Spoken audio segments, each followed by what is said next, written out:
Open a modern fantasy game, scroll through concept art of Greek monsters, or search the word harpy anywhere online, and the same figure appears again and again. A strikingly beautiful winged woman, sharp-featured, often drawn with a seductive or dangerous expression, somewhere between a fallen angel and a bird of prey. This image feels ancient, as though it has been carried down unbroken from the age of Homer and Hesiod, a permanent fixture of Greek mythology that everyone has always agreed on. It has not been unbroken at all. For a genuinely short window of Greek literature, harpies really were portrayed as lovely winged maidens, and then something happened to that image that almost nobody talks about today. Generation after generation of poets stripped the beauty away piece by piece and replaced it with hunger, filth, and rot, until the creature that survived into Roman epic and medieval poetry bore almost nothing in common with the elegant figure so many people picture now. The word itself gives away the ending before the story even starts. Harpy comes from the Greek harpiai, built from a root meaning to snatch, to seize, or to feed upon, and every ancient author who ever wrote about them, from the earliest to the very last, agreed on exactly one point: these were creatures defined by theft, not by beauty, somewhere between the 7th century before the Common Era and the height of Roman poetry. The daughters of a minor sea god went from fair-haired wind spirits into the foulest, most starving monsters in classical literature, and by the time the poet Dante Alighieri finished with them more than 1,000 years later, they were rooted permanently in one of the darkest corners of hell itself. This transformation was never accidental. It is really a story about how fear reshapes memory over time, about a culture facing famine, war, and constant uncertainty over where the next meal was coming from, slowly turning a minor set of wind spirits into a symbol of the one thing ancient people feared losing most: their food, their safety, and their future stolen away without warning and without mercy. Tracing that change properly means going back to the actual Greek and Roman texts rather than the secondhand summaries most modern articles and videos quietly repeat from each other, several of which, as this video will show later, get one of the single most famous harpy quotations completely wrong by attributing it to an entirely different creature. There is also a second, quieter part of this story worth waiting for, one that finally explains why the beautiful winged woman keeps showing up in fantasy art, video games, and animation today, even though almost every detail of that image actually belongs to a completely different figure from Greek mythology, one this video will name directly before the end. Once that connection is laid out clearly, it becomes very difficult to look at a fantasy harpy the same way again. But none of that correction makes sense without first understanding where the beautiful version came from in the first place, because it was not invented by a modern illustrator with no knowledge of the source material. For one brief and specific moment in Greek poetry, before the punishments, before the stench, before the underworld, the harpies really were something close to lovely, and the poet responsible for that image happens to be one of the very first names in all of Greek literature. The earliest surviving mention of the harpies by name comes from the poet Hesiod, writing in his Theogony sometime around the 700s before the Common Era, one of the very first works of Greek literature to survive into the present day. Hesiod names two harpies directly, Elo and Ocypete, whose names translate roughly to Storm Swift and Swiftwing. And he identifies them as daughters of Thaumas, a minor sea god whose own name is connected to wonder and marvel, and Electra, an oceanid nymph, one of the daughters of the vast primordial ocean itself. This parentage matters more than it might first appear, because it makes the harpies full sisters of Iris, the goddess of the rainbow and the personal messenger of the Olympian gods. A far more dignified family tree than almost any other monster receives in Greek mythology. Hesiod describes Elo and Ocypete as fair-haired and winged, capable of outrunning both storm winds and birds in flight, and nothing in his short passage suggests menace, ugliness, or cruelty of any kind. They are simply fast, beautiful, and airborne, closer in tone to minor nature spirits or attendants of the gods than to monsters destined for punishment or the underworld. Homer, composing around the same general period, mentions a harpy by name as well, a figure called Podarg, whose name itself means swift foot. According to the Iliad, Podarg mated with Zephyrus, the god of the west wind, and gave birth to two immortal horses, Xanthus and Balius, who went on to become the chariot team of the Greek hero Achilles himself. Homer offers no physical description of Podarg at all, and certainly nothing negative, which tells us something important about the earliest layer of Greek storytelling. A harpy could be the mother of a legendary hero's own horses without anyone treating that lineage as strange, shameful, or degrading. Later authors could not even agree on where the Harpies came from at all. Some traditions kept Hesiod's version, daughters of Thaumas and Electra. Others made them daughters of the monstrous giant Typhon instead, and still others traced them back to Pontus, the primeval sea, and Gaia, the earth itself. Their number shifted as well, 2 in Hesiod, but 3 in several later sources, with extra names such as Saleno, Nikotho, and Elopus appearing depending on which author was writing. Even the most basic facts about the Harpies, in other words, were never fully settled across the centuries, which is exactly why returning to specific, dated texts matters so much more than repeating whatever the most popular modern summary happens to claim. Greek vase painters working in the 5th century before the Common Era support the same early, gentle picture that Hesiod and Homer describe. Attic pottery from this period, including a well-known piece depicting the myth of King Phineus and now held in an American museum collection, shows the Harpies as slender winged women with calm human faces, drawn in the same graceful line work used elsewhere on the same vessels for goddesses, nymphs, and other divine attendants. There is nothing vulture-like, nothing rotting, nothing frightening about the artwork itself. A viewer today, shown only these early images with no label attached, would very likely assume they were looking at minor wind goddesses or companions of Iris rather than monsters bound for eternal punishment in later poetry. It is worth pausing on this point because it means the popular modern image of a beautiful harpy is not actually invented from nothing, the way it might seem at first. It has genuine roots in the very earliest Greek sources, and for a real, if brief, window of literary history, it was the historically accurate version of the creature. The trouble is that this window closed remarkably fast. Barely 200 years passed, a short span by the standards of a mythology that stayed in circulation for well over 1,000 years, before an entirely different generation of poets picked the Harpies up and reshaped them for a completely different purpose, one built not around admiration or divine dignity, but around suffering, filth, and inescapable punishment. That reshaping begins with a single blind king, a table full of food he could never manage to eat, and a stench so overwhelming that ancient authors insisted no living person could stand anywhere near it. The fullest surviving account of this transformation comes from the poet Apollonius of Rhodes, who composed the Argonautica in the 3rd century before the Common Era, roughly 400 years after Hesiod first described the Harpies as fair-haired and swift. At the center of this account stands a Thracian king named Phineus, ruling from his court at Salmydessus on the shore of the Black Sea.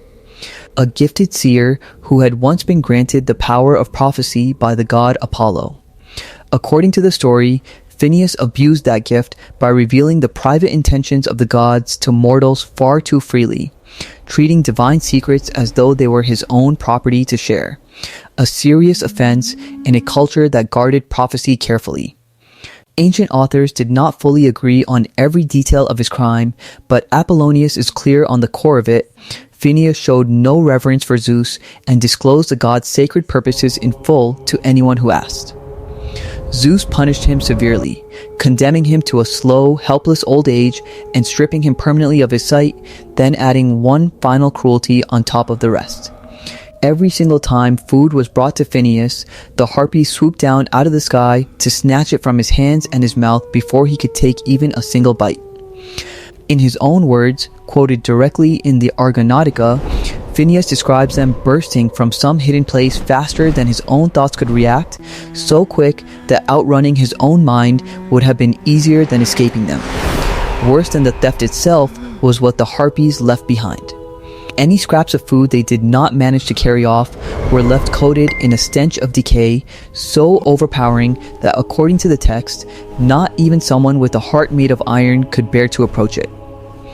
This detail matters enormously because it marks the first time in surviving Greek literature that the Harpies are explicitly and permanently tied to filth and rot rather than to speed or beauty. And it becomes the defining trait every single later author builds on without exception.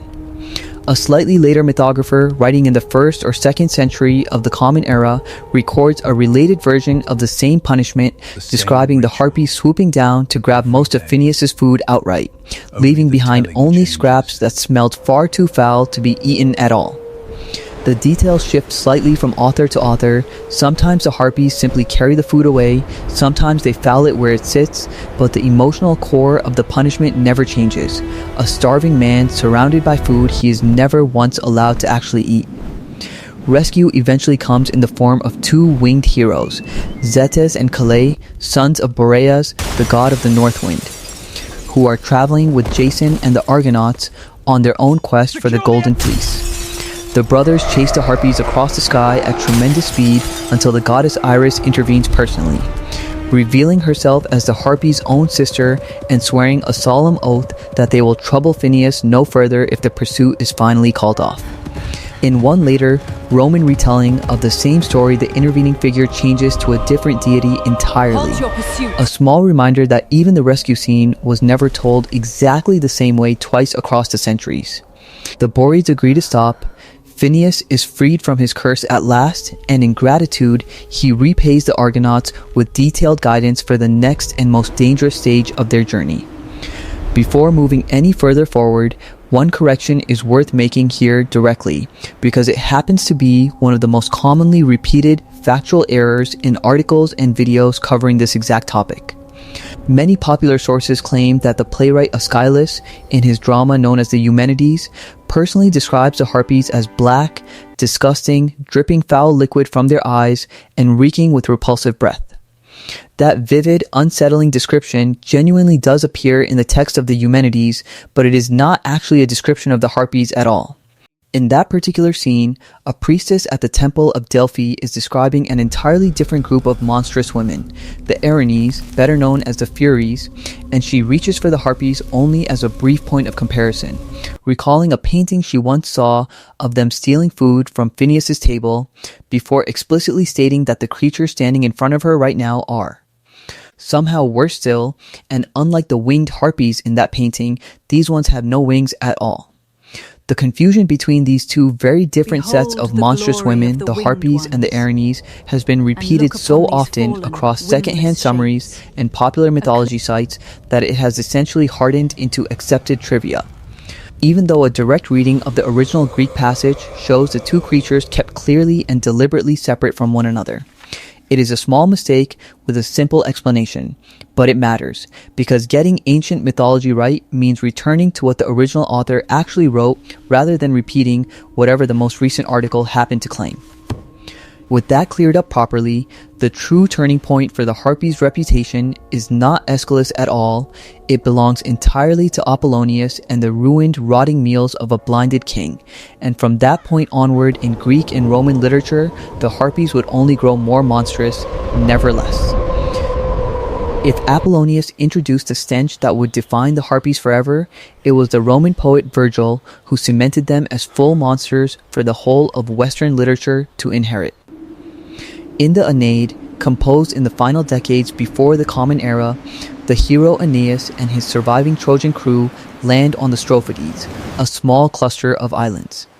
Hungry after years of wandering the sea following the destruction of their city, they find the islands full of wild cattle and goats, slaughter a portion for a feast, and sit down to eat for what feels like the first real meal in a long time.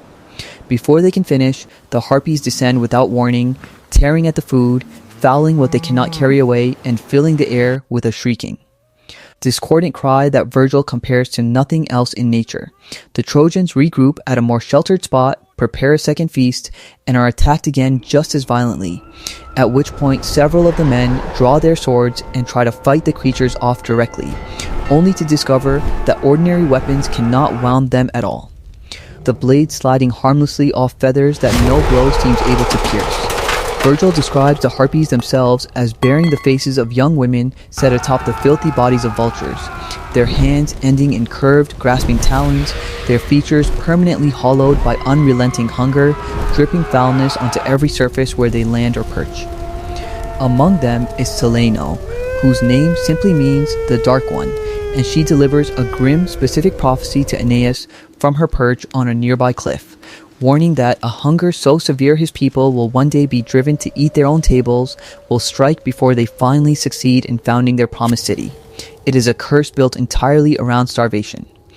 Delivered by a creature whose own myth had, by this point in Greek and Roman storytelling, become completely inseparable from starvation itself. The poet Ovid pushes the same image even further in his own work, describing the Harpies in terms that essentially erase the line between woman and scavenger bird altogether, presenting them less as women wearing feathers and more as vultures that happen to wear a human face. By the time later Roman and Byzantine writers had finished reworking the myth across the following centuries, the Harpies were no longer occasional punishers sent to torment a single offender like Phineas.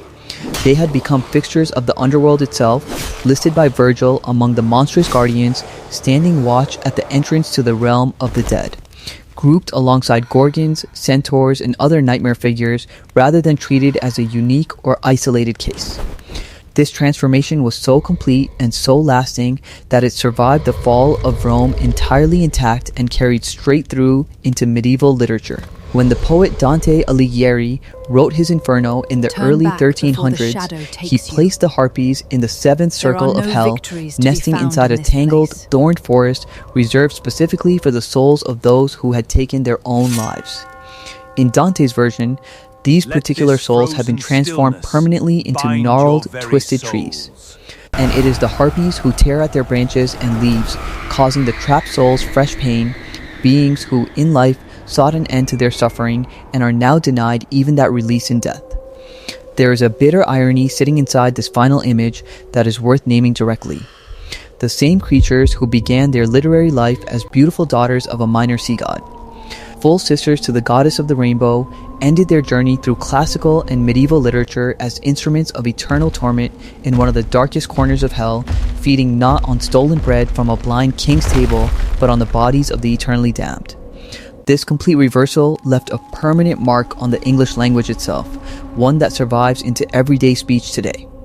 The word harpy, still used casually as an insult aimed at a scolding or nagging woman, carries the full weight of roughly 2,000 years of this transformation inside it, and the harpy eagle, one of the largest and most powerful birds of prey found anywhere in the Americas, was named after these creatures specifically because of their fearsome, punishing reputation, not because of any beauty they were ever meant to represent.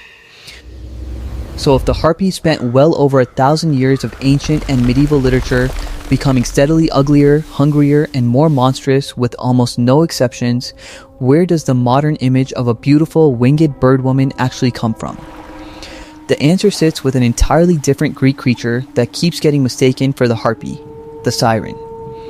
In the earliest Greek sources, including Homer's Odyssey, sirens were also portrayed as half woman and half bird, not the fish-tailed mermaid figure most people picture the moment they hear the word today. Some later traditions even claim the sirens began as companions of Persephone, ordinary maidens who were transformed into part bird form after failing to protect her from being carried off to the underworld, a punishment and a search all at once, wings given so they could scour the sea for the goddess they had lost. The fishtail most people associate with sirens now is a considerably later addition, likely absorbed from other sea deity traditions such as the Syrian goddess Atargatis, and it only became the dominant image during the Roman and medieval periods, centuries after the earliest siren myths were first told. What set sirens apart from harpies in absolutely every ancient source, without a single exception, was their voice. Sirens were defined by an irresistible hypnotic song capable of luring sailors to steer their own ships directly onto the rocks surrounding their island. A danger so famous that Homer has Odysseus order his own crew to tie him to the ship's mast just so he can survive hearing the song without leaping into the sea. In one version of the Argonautica, Jason's crew survives their own encounter with the sirens only because the musician Orpheus plays his lyre loudly enough to drown their singing out entirely before it can take hold. Later Roman sources even gave the sirens individual names, Parthenope, Ligeia, and Lucosia among them, each eventually tied to a different stretch of the Italian coastline in local legend. Harpies, across every single ancient text discussed in this video, never sing, never seduce anyone, and are never once described as beautiful again after Hesiod's earliest few lines. Their entire mythological identity, from Apollonius through Virgil, Ovid, and Dante, is built around snatching, punishment, storm winds, and filth, not allure of any kind. Yet because both creatures were originally drawn as bird-bodied women in early Greek art, and because their names sound vaguely similar to modern non-Greek speaking ears, centuries of retellings, translations, and eventually fantasy novels, video games, and animation have gradually blended the two together, quietly transplanting the siren's beauty and hypnotic voice onto the harpy's body while leaving almost none of the actual harpy myth behind. This is a large part of why so much contemporary fantasy art gives harpies a seductive expression and a captivating song that no ancient Greek author ever once gave them, while the real sirens of myth increasingly get pictured as mermaids instead, drifting even further from their own original bird-shaped form in the process. Two entirely separate monsters, each missing a piece of their own genuine identity, quietly swapped across roughly 2,500 years of retelling, translation, and reinterpretation. Once this mix-up has been pointed out clearly, it becomes very difficult to unsee, and it also reveals something honest about how mythology actually survives across centuries in the first place. It rarely stays intact from one generation to the next. It gets copied, half-remembered, illustrated by artists who never read the original source text, and reassembled by later audiences into whatever shape best fits the fears or fantasies of whichever era happens to be doing the remembering at the time. The Harpies of Hesiod, fair-haired, swift, and genuinely lovely, were entirely real within the text, but they belong to one single narrow moment in Greek literature that almost nobody preserved faithfully afterward. Everything that came next, the stench hanging over Phineus's ruined table, the vulture bodies from the Aeneid, the thorned forest of Dante's hell, reflects something the Greeks and Romans genuinely feared far more than a simple ugly monster. The idea that abundance can be stolen from a person in an instant, that hunger can return no matter how much a person once had, and that the gods themselves might choose any individual specifically to prove that point beyond doubt. That is a far more unsettling story than a pretty bird woman waiting at the edge of a forest, and it happens to be the one the ancient sources have actually been telling for close to 2,700 years.